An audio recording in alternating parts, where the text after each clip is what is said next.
Okay, I think here we go. Good morning, good afternoon, good evening. I don't know why my camera's doing that. It's nice off this way around. A touch. There we go.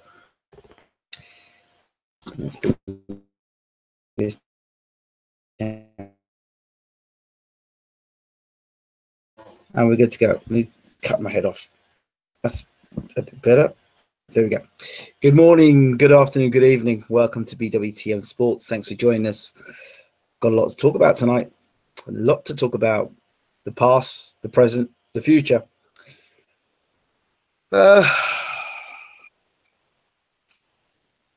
see.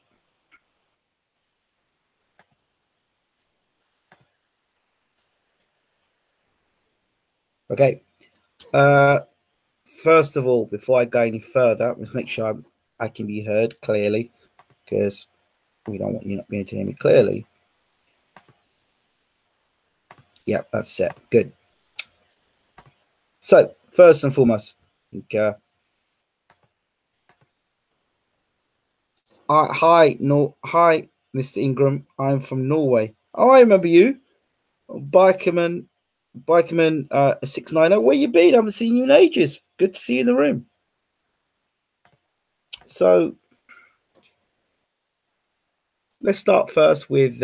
Actually, I'm going to start with something I read today over Twitter. So, Twitter news, and I understand there's been an interview done today with Peter Fury, and shout out to you, Peter, if you're watching the video.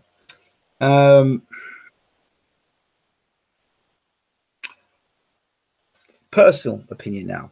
I think it's important that once we have a microphone or a camera and we decide to go and do interviews with various public figures, that's a privilege and that shouldn't be abused. I think that what I know the person for is what I want to know information about. So if I know you as a footballer, then I'm really interested in your footballing life. Or if I know you as a boxer, or I know about you as a boxer and what you do in the ring. I'm not particularly interested in your family life unless you want to open that up and show me things in your family life. Other than that, it's not my damn business. I think fighters put themselves on the line each and every time they get in a ring. And so when we decide to step over that line and feel that we, the interviewer, should ask questions about a person's private life, or if there is maybe something going on in the background in a family matter and it's not been spoken about in the public, there must be a reason why that is the case. And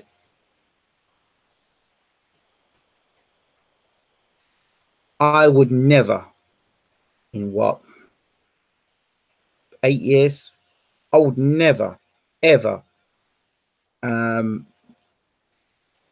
use a position which I'm honored to be in, I'm very privileged to be in, for views, for sensationalism, to ruin a relationship with somebody. I wouldn't do it. Now, there's a difference between me talking to somebody and then them speaking it out and they're speaking their truth. There's a difference with that as opposed to me asking certain questions and it wasn't cleared beforehand. So with everybody I interview, first question I ask, is there anything you don't want to talk about or you don't want to discuss? And, you know, family matters are off limits unless it's something that is pertinent. I need to know that. Obviously, if the interview is about the family, then yes, but generally it's not my business, and I don't think it should be anyone else's business. I think the particular family that we're talking about has had enough of the media in their lives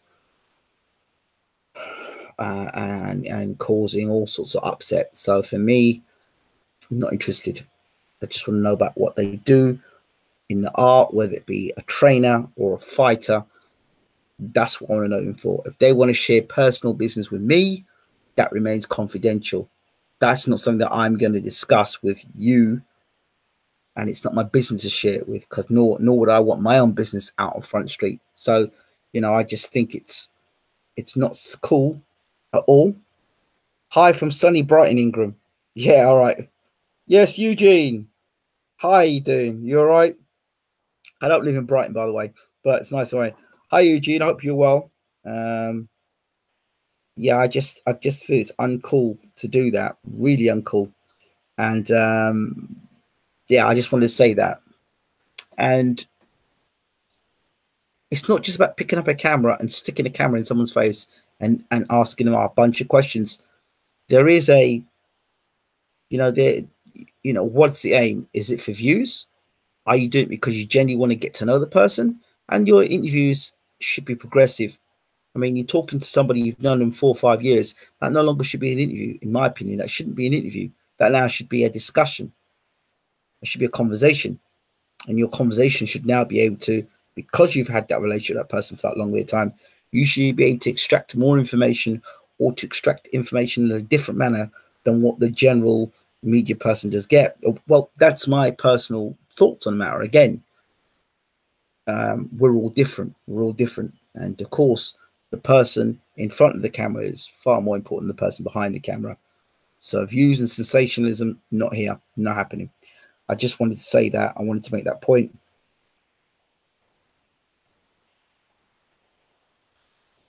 Everyone has their gossip, a topic they do not want to deal with. Fury past, failed drugs test, for example.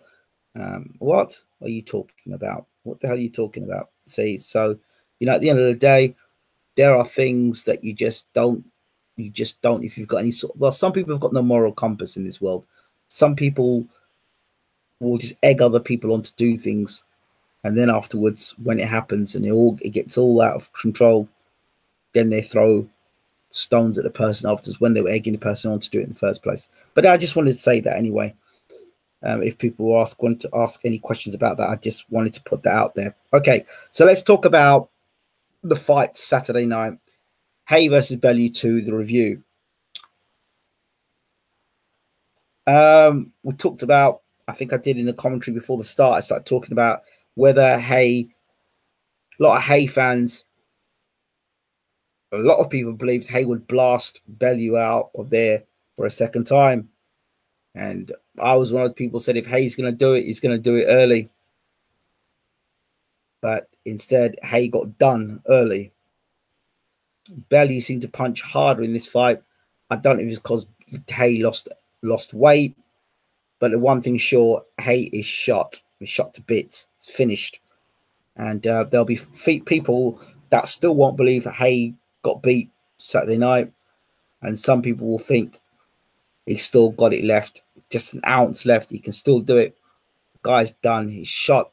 And the speed and reflexes that he once would have slipped those same shots, that's all gone. He just didn't look right in the ring.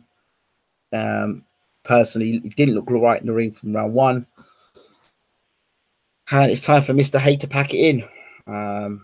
To be honest, I don't want to see him in the ring. I don't want to see him fighting afterwards for a British title or hanging around fighting at area level. Or I don't want to see any of that. It's time for him to. I mean, a farewell fight would be nice, but I mean, I don't know if his body can hold up to another training camp. Fights we would love to see him in. We'd love to see him in against Shannon Briggs. But now you think to yourself, wow, imagine if he did fight Shannon Briggs based on what Tony Bellew did. Imagine that Shannon Briggs did happen and Briggs did clip him in the first couple of rounds. What would happen then?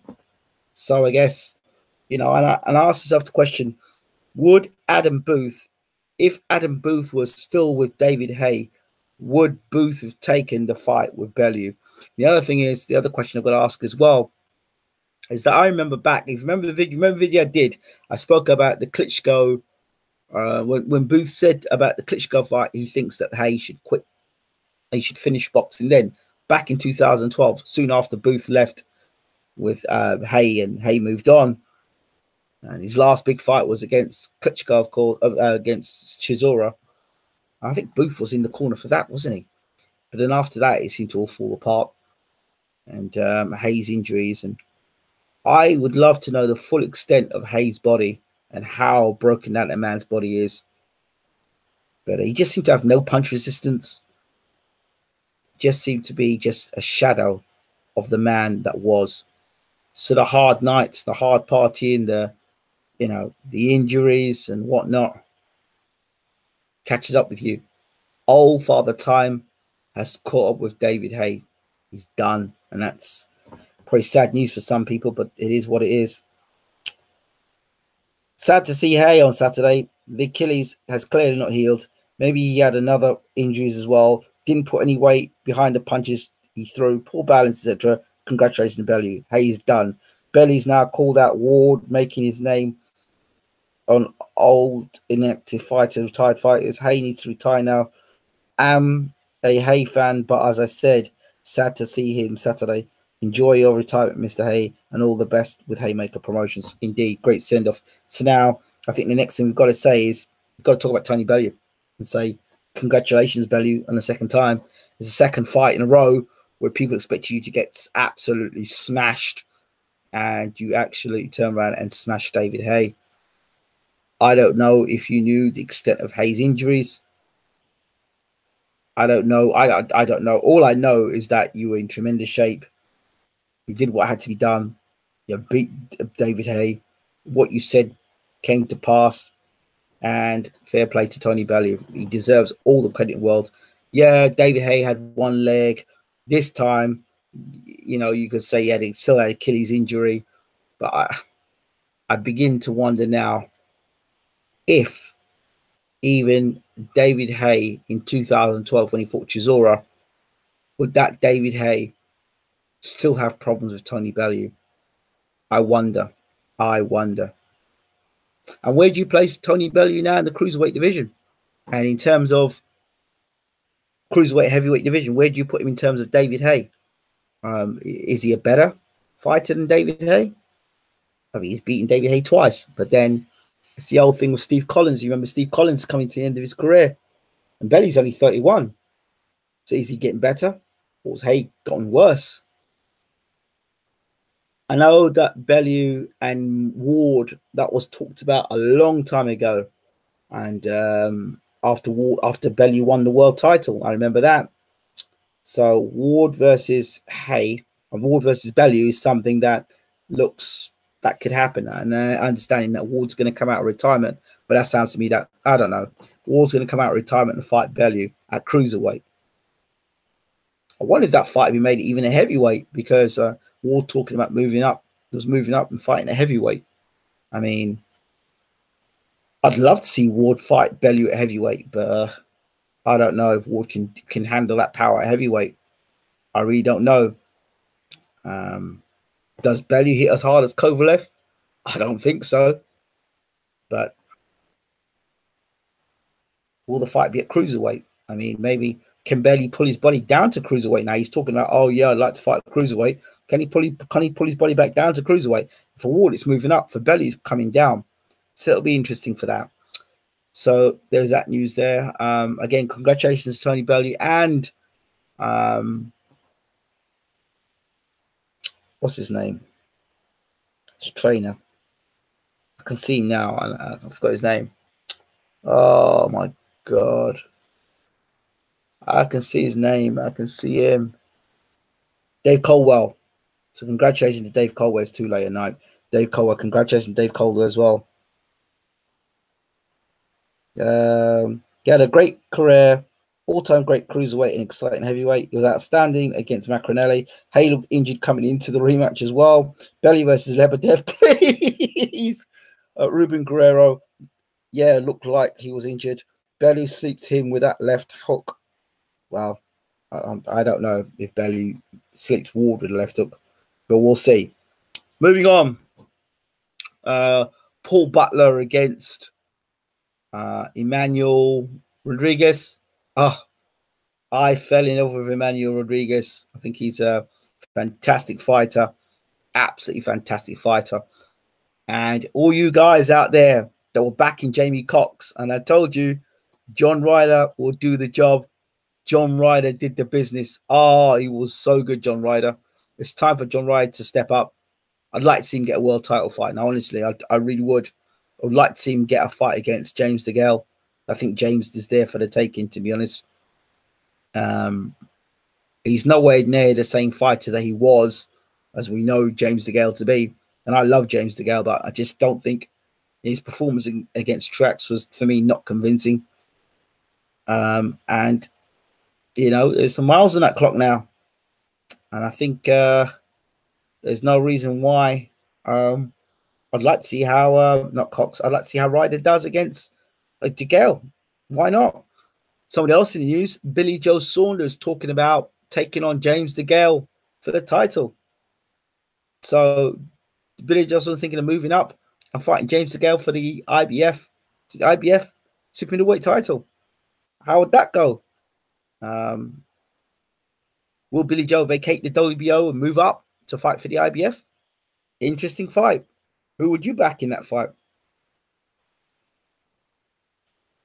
Ward would school Bellew at any weight. That guy's a master of sweet science. One of my favorite fighters.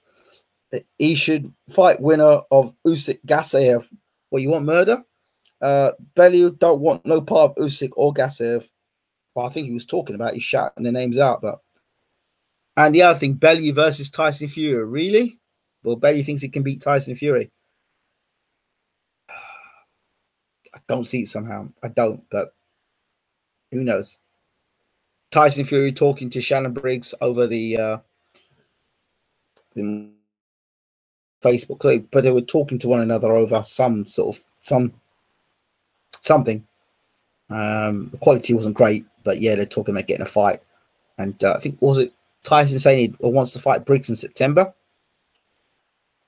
Let's wait and see. Who else was on the Cecilia Brækhus, the lovely Cecilia Brækhus. Her fight against Reese was one hell of a fight. First time she'd been dropped in her career, got significantly hurt. Cecilia Brækhus is now 30 or 36 now, is she? Unbeaten for so long. You know, she's coming to the tail end of her career now, I would say now. And I wouldn't want to see in the Bunce is like, yeah, I'd love to see in the ring of Cyborg. I mean, what? You know, Cyborg's dangerous. She's a good fighter, Cyborg. Why do you want to put that in your career, Cecilia Brækhus? I mean, she wants to fight a girl in a rematch. I think maybe in a rematch, maybe Cecilia took her too lightly. You know, when you just going through the just beating person after beating person after beating person, not getting hit, not getting hurt, or getting hit but not getting hurt, and just going through the paces and just doing the same old thing over and over and over again. This girl hit her on the chin, and the reaction was different. The legs started to go. She got dropped. So it's a different experience for Cecilia. It was the first time on HBO as well. So it was a great fight for HBO. First time she's been hurt. First time you know what they didn't acknowledge, what Bunce and did not acknowledge, is the fact that she got dropped, but she got up and she won the fight. She came through some sticky moments like a champion, like the champion Cecilia Brækhus is. She got dropped, she got up, she got hurt in the fight, and she kept going. There are some people who are champions who get hit, they get hurt, they get dropped, and they don't get up. So that was the first time she'd been dropped as a pro. So give her all the credit, mad credit for that, Cecilia. And, you know, making a debut in America, fighting and making history there, fighting a heavy-handed opponent, you know. So congratulations to Cecilia Brækhus.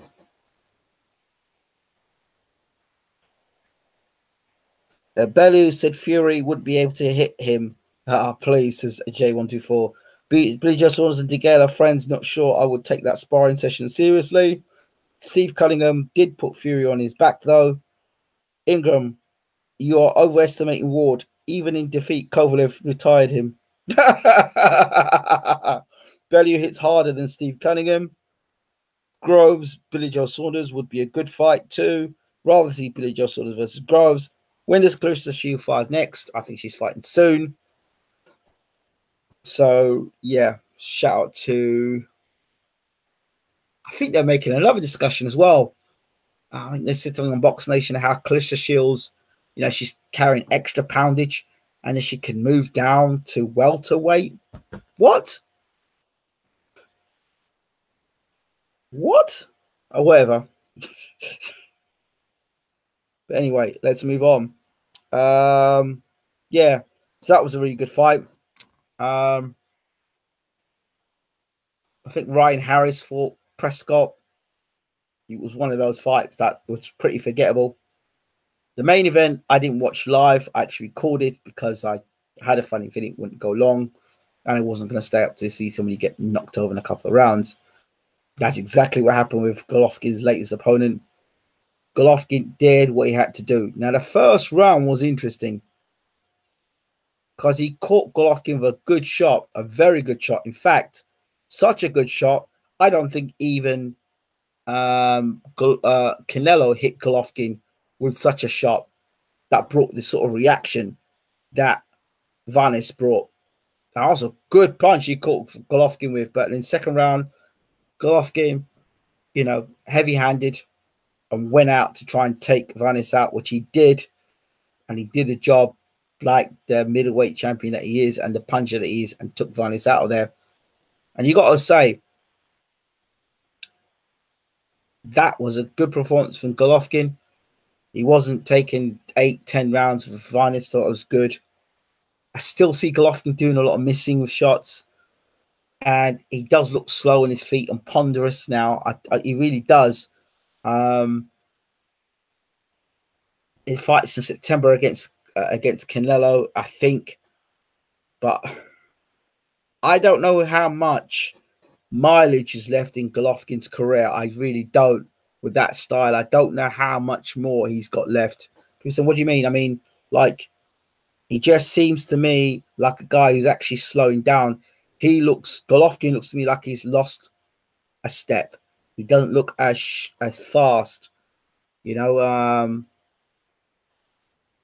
looking older now as well. I don't know. He just doesn't look the same to me anymore, Golovkin. And we'll see. We'll see when he's in against a guy that can move again, and a guy that can throw punches back at him, and a guy that can take his power, how he does. But I said, the guy that beats Golovkin will be a guy that can move, a guy that has got good footwork and can maneuver himself. Because another fight I've seen him just missing, chucking big hooks and missing. A guy like Saunders, I would like to see how he does against someone like Saunders, who's a mover. Of course, the key factor is what happens when Saunders feels the power of Golovkin. He will have got hit by, Saunders has never been hit by somebody like Golovkin. And you can have all the skill in the world, but when you get hit by Golovkin, it is something. Canelo got on his bike against Golovkin. Jacobs did what he had to do against Golovkin. So Brook tried to do what he could do against Golovkin. The one thing is Golovkin can punch. Not sure about Golovkin's resume when you put it against Hopkins, but he can punch. So it'll be interesting to see what happens with Golovkin next. Will he fight Canelo next? If he doesn't fight Canelo next in September, then who would it be against? Who would you like to see him fight against? People saying Saunders, but it sounds to me that Saunders may have plans to move up to fight DeGale. We'll have to wait and see. Next up, Dimitri Bivol is back. I understand he will be fighting in August. So looking forward to seeing Dimitri fighting in August. Stavern is on the comeback trail as well, from what I understand. I do have a date. Sitting down in front of me, I can see the date right now, but it's not for me to reveal that date. But he's definitely on the comeback trail, no doubt about that. What else is there? Let me think. Bivol, talked about Haye, talked about Golovkin. Oh, this week we have fingers crossed. We'll be talking to Peter Fury tomorrow, and we'll be talking to him about a number of things, all Team Fury, so that should be fun. What else? Let me think.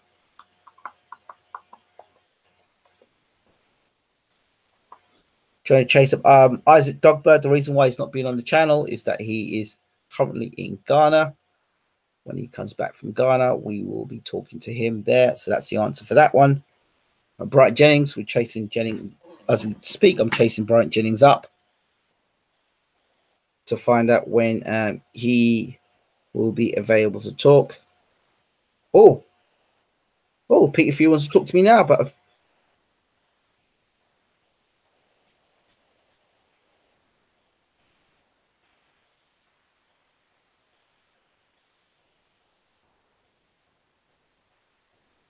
yeah.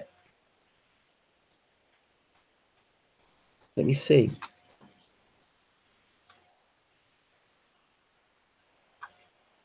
Might be able to do the interview of Peter now, actually. Yeah, looks like he wants me to do an interview with him now. Right, I got to go.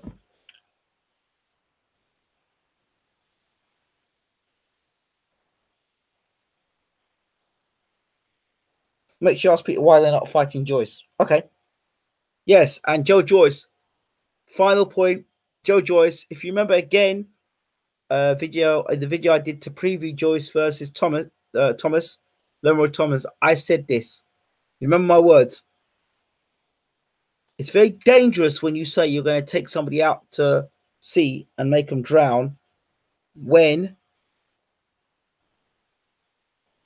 you don't know if you can take their punching power, and B, whether you'll be there to see that happen, you know? So I said that about Leroy Thomas. And of course, it looked to me as if when he got hit with the first right hand by Joyce, he was looking across to Kenny Porter as if to say, shit, this guy punches hard and he's coming at me and I can't keep him off me. You know what I mean? And he's looking at Kenny Porter and say, what the hell you got me in here for with this guy? So Joe Joyce, congratulations, Joe Joyce, the new Commonwealth champion. I think that's going to be about it for me. Yeah, I can't do the interview live with Pete. I won't be doing that. Don't do that for a number of reasons. But right, I gotta go. I'll talk to you all later. And now I'll do a preview of Fury versus Sexton this week. Take care.